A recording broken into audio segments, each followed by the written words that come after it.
So here we are, another day, another run, and today we are getting back into some, serious distances. What's awaiting me is um, 43.2 miles, so that's gonna be quite long.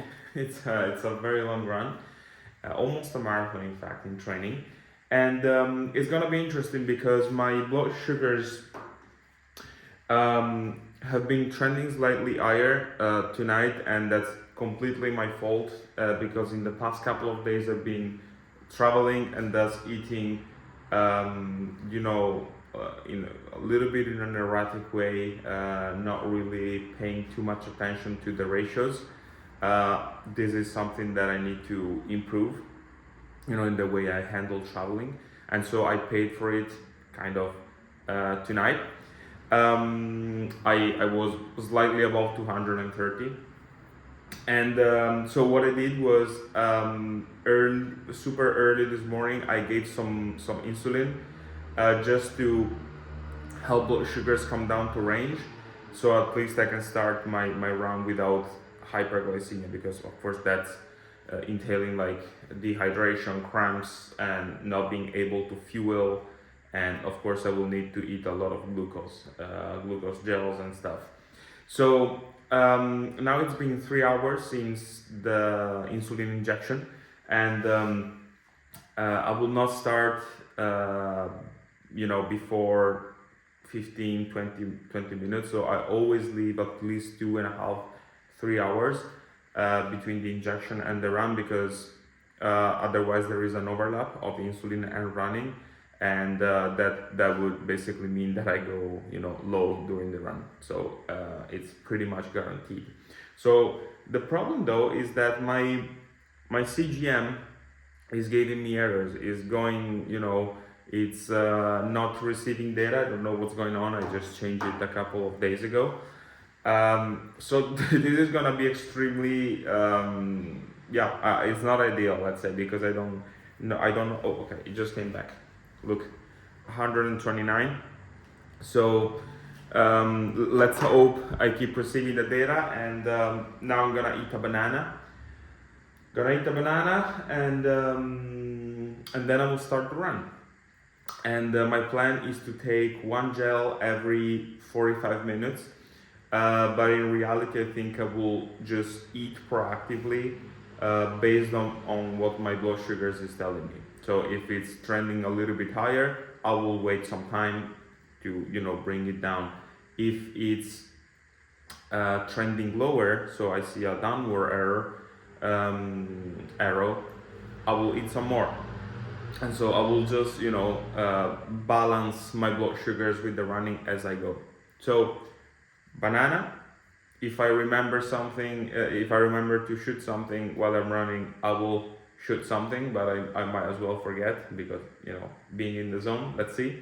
And then we'll see each other later for the recovery meal and the recap of what happened. So 1/4 of the run is done. I still have around 27 kilometers, and a problem happened. Basically my CGM stopped working. The sensor is definitely having some troubles. I'm receiving one reading every like 30 minutes, so I'm going blind essentially. So I didn't feel safe before the run, so in order to prevent a low, I essentially ate one gel and decided that being slightly higher would be preferable. And I had the blood sugar reading a few minutes ago, 220, with some residual insulin on board. I still should be able to manage.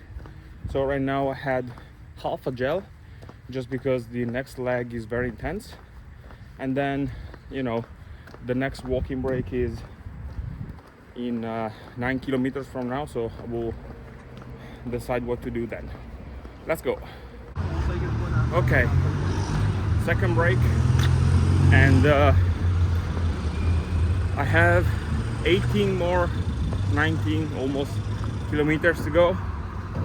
or about 11-12 miles, like something like that. And I'm feeling okay. My blood sugars, my CGM resumed working, so back alive, not bad. And the levels now are I'm around like 220. So the half gel that I took like 1 hour ago just kept me there, meaning I'm not going higher. So since I still have 8-9 kilometers block to go, I will eat the other half of the gel now, and then let's see towards the end if I need another one. So yeah, I mean, what I'm doing to compensate for the higher trend, increasing trend, upward trend, is I'm drinking some water, so at least hydration helps, you know, the residual insulin travel faster, and I also get to, you know, combat the dehydration feeling that often can come with the hyperglycemia.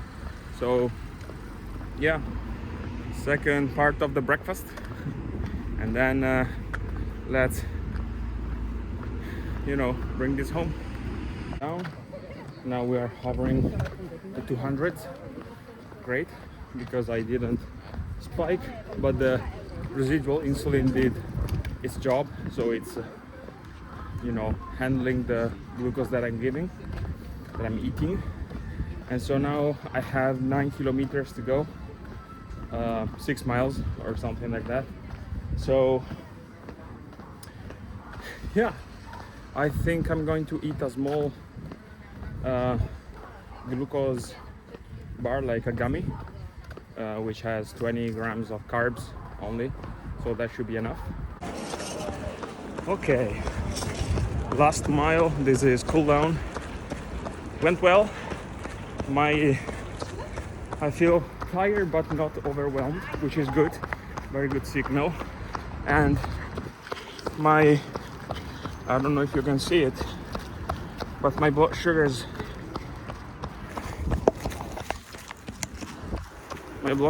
are just perfect, in the perfect range.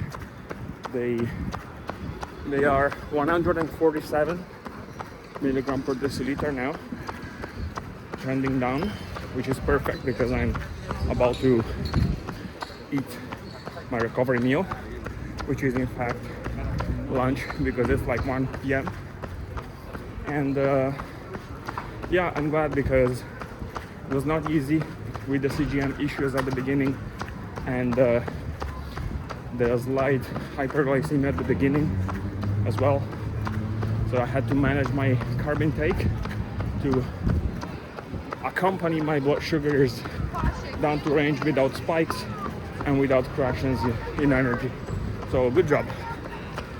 So the run went well, almost 37 kilometers, or you know, something in that, you know, ballpark. And yeah, it was challenging. I'm super happy with how it went. My body feels good, but it was challenging because of type 1 diabetes. Today, I have to say, you know, I'm usually quite, you know, optimistic and positive, but today type 1 diabetes was, it kind of got in the way. And I'm not blaming the disease, because I know that the root cause is my behavior in the past couple of days, but you know, when something like this happens, you know, today, for example, you know, this 24 miles long run, you know, and you have to make sure that your blood sugar stay in a range that is not compromising your performance and not causing you to go too low, maybe because, you know, certainly a mistake that I did in the past was giving some insulin before a run, just because I saw an upward trend, you know, caused by maybe my pre-training breakfast. And so you get scared, you make an injection, and then you regret it, because 30 minutes into the training you realize that the arrow on the CGM is like this, and so you have to just eat sugar and sugar and sugar just to stay above 80. Today the problem was the opposite. I had a little bit of a malfunctioning with the CGM. You saw that at the beginning, and for the first 40 minutes of the run, I was completely blind, and honestly, I prefer to eat one extra gel, because I would rather be like above 200 than at 60 and only realizing it, too late. So what I did was essentially indeed eating an extra gel while I was blind, and then when I got the readings again, I was like at 220. And so right there, the strategy is, of course, what any normal athlete would do, eating one gel every 30-45 minutes. It cannot be done, otherwise you would go to 300, 400, and I'm running for my health, of course, not for its detriment. So what I did was adopting my proactive carb loading, proactive carb up, as I like to call it. It's in one of the articles in my newsletter. So essentially, I just eat the gels. I moderate my intensity, and I eat the gels when I see that the blood sugars are slowly trending down. So when I saw that from 200, from 220, I go to 200, 210, then I eat a part of a gel. And if my normal, so it's just like an attempt to just, create that small buffer that keeps you in that line, in that range, without dropping too fast, and most importantly, without going too high. So I only eat gels when I see that the blood sugars are trending down, and in small amounts to avoid a spike. And of course, this means that I underfueled my session, because instead of 40 grams of carbs per hour, I ate 80 grams of carbs in 3 hours, almost 4 hours. So clearly I had to reduce my intensity of the running. It was still a very good session, very strong, but I couldn't express all my power, and I was okay with it. Because also, of course, in a hyperglycemia, you have to drink more because your body gets dehydrated. So very complex. However, now my blood sugars 142, and I'm ready to eat. It's time to eat, because now I really need to refuel.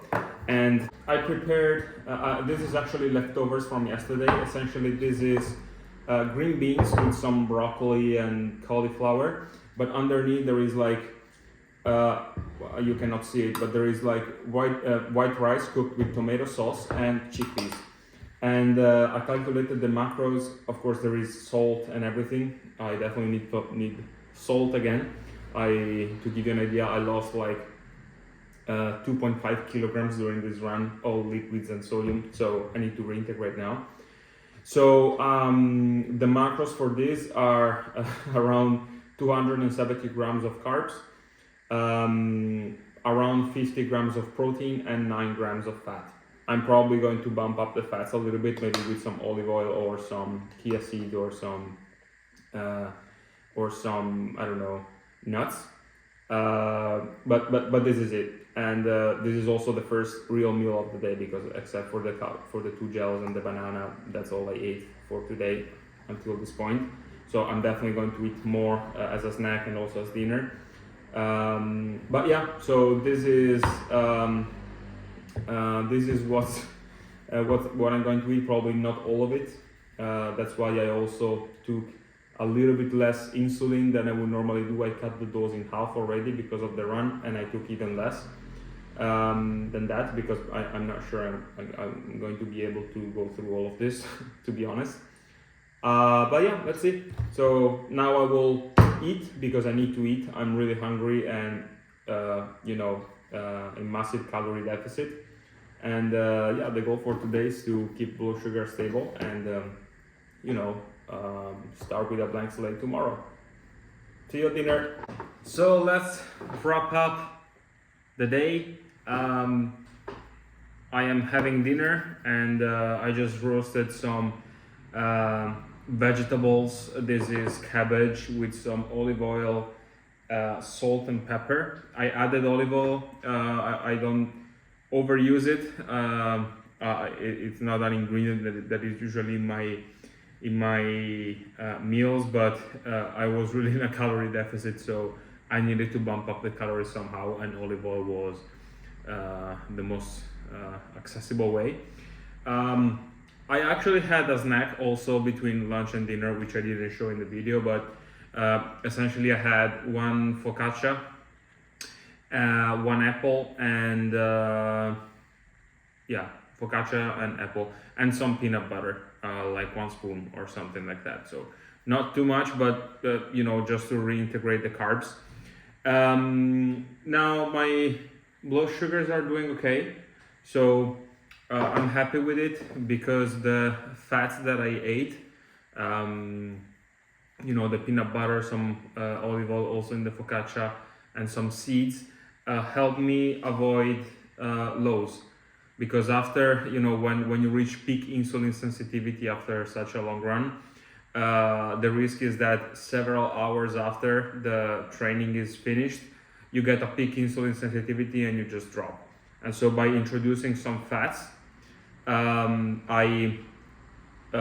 because fats usually cause a delayed spike. I use that to compensate, the delayed peak insulin sensitivity. So if I was forcing a drop, then the fat would compensate for it. And in fact, it's, as I said, it's pretty, it worked well. So now I'm ready for dinner. I'm going to add some bread. It's about 200 grams of bread here that I just bought. The vegetables, some tempeh, so very nice source of protein. For the fats, I have some olive oil, and then here I have some beetroot and some leafy greens, just in case I need some more. But yeah, that's gonna be it. So tomorrow I have another run. It's optional, so let's see, maybe I will do some indoor cycling instead. Depends, how heavy my legs feel. But to be honest, even though it was almost a marathon today in training, I was okay. I went outside for a walk, so I don't feel too heavy. But if I need a little bit more recovery, I will not hesitate. So yeah, the road to 100K continues, and I'll see you in the next video.